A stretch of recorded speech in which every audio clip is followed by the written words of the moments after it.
بہت عظیم بات اور بڑی لطیف اور دقیق بات ہے یہ، صحیح بخاری کے اندر ہے، جس نے 3 دن سے کم قرآن نہ پڑھو، اور جس نے 3 دن سے کام پڑھا اس نے تو قرآن سمجھے ہی نہیں ہے۔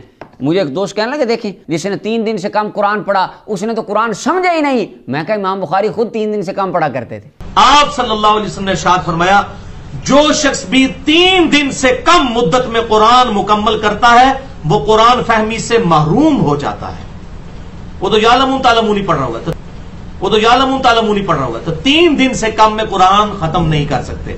امام بخاری، میں کہا جی ذرا آئیں باہر، بخاری کی 4 جلدوں سے 1 جلد سے موبائل کی اپلیکیشن سے تھوڑا باہر آئیں اور علم کی دنیا میں قدم رکھیں، آپ کو پتہ چلے گا امام بخاری کی ذاتی زندگی کیسی تھی۔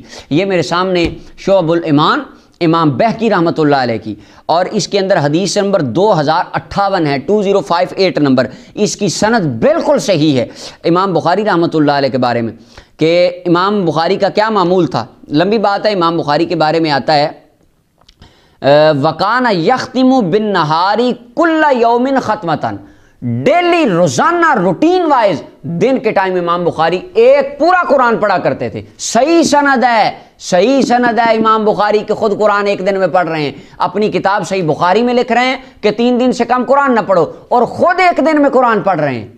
اس کا کیا مطلب ہے کہ اس حدیث کا مطلب کچھ اور ہے، سمجھنے والوں نے اسے غلط سمجھا ہے، مس انڈرسٹینڈنگ ہوئی ہے بندوں کو اس روایت کو سمجھنے میں۔ اس کا مطلب وہ نہیں ہے جو انہوں دوستوں نے نکال کے اور صوفیاء پر طعن و تشنیع کرنا شروع کر دی، مفہوم وہ نہیں ہے، اس روایت کا مطلب اور ہے۔ امام بخاری کو مطلب آتا تھا، صحابہ، محدثین، تابعین کو آتا تھا، اس وجہ سے وہ قرات میں قرآن پڑھا کرتے تھے۔ مطلب کیا تھا وہ آگے چل کے عرض کرتا ہوں۔ ایک دن میں پورا قرآن پڑھا کرتے تھے، امام بخاری کا اپنا معمول ہے، اور فرمایا کرتے تھے عند کل ختمۃ دعوت مستجابہ، ہر دعا جب ختم قرآن ہوتا ہے اس وقت جو دعا کی جاتی ہے اللہ اس دعا کو قبول فرماتا ہے۔ یہ امام بخاری کہا کرتے تھے۔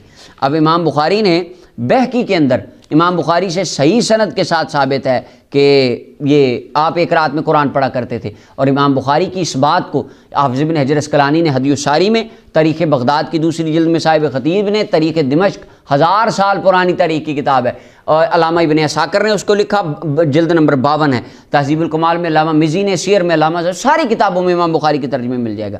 یہاں پہ ایک انڈیا کے خارجی عالم کہنے لگے امام بخاری سے روایت کرنے والا جو راوی ہے نا وہ مصبہ بن سعید، یہ اس کی توثیق کے لیے صرف امام بخاری کا شاگرد ہونا کافی نہیں ہے۔ اہل علم کے لیے بات کر رہا ہوں، صرف امام بخاری کا شاگرد ہونا کافی نہیں ہے، اس کی اور بھی توثیق ہونی چاہیے۔ میں نے کہا ٹھیک ہے، اگر اس کی توثیق کے لیے صرف شاگرد بخاری ہونا کافی نہیں ہے تو پھر ابری کا نسخہ جو پوری کائنات میں مشہور آپ پڑھ رہے ہیں اس کی توثیق کے لیے بھی پھر صرف بخاری کے شاگرد ہونا کافی نہیں ہے، اس کی توثیق بھی کوئی متقدمین یا معاصرین میں سے پیش کریں، پھر پتہ چلے گا کہ آپ اس اصول پہ کتنے کھڑے ہوتے ہیں۔